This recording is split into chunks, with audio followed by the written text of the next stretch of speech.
Ilhan Omar arrived in the US aged 14 as a refugee from Somalia. She spent some of her childhood in a refugee camp, but now she's a US Congresswoman. Let's find out more. This woman loves breaking down barriers and smashing records.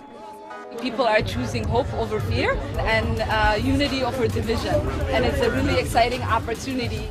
She is 37-year-old Ilhan Omar, a Somali American who's gone from one of the world's biggest refugee camps to the US Congress. She was elected with nearly 80% of the vote in Minnesota. Her election is especially huge news because most Somali citizens are still banned from even traveling to America. President Trump says it's to keep the country safe, but many people say it's discriminatory. No fear!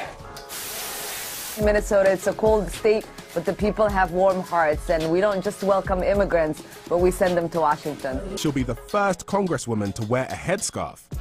So how has her election gone down with people in Somalia?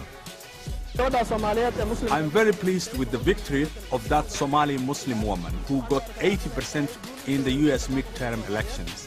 And that victory is for all Somalis. It shows that Somali women can achieve tremendous success.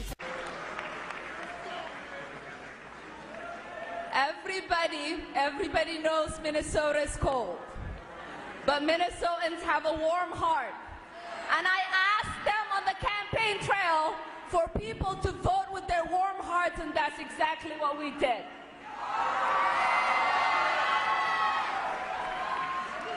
When people were selling the politics of fear and division and destruction, we were talking about hope. We were talking about the politics of joy.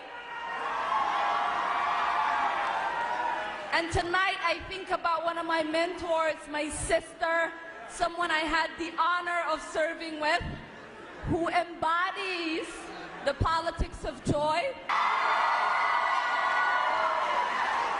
And when I saw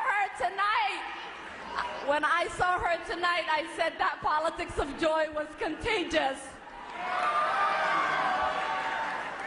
It seeped into our soul, and it allowed us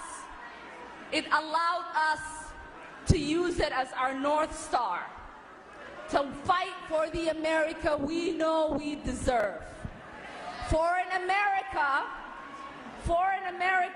where people have a right to see a doctor and not worry about going bankrupt. For an America where we don't have indigenous people living in tents like refugees in their own land.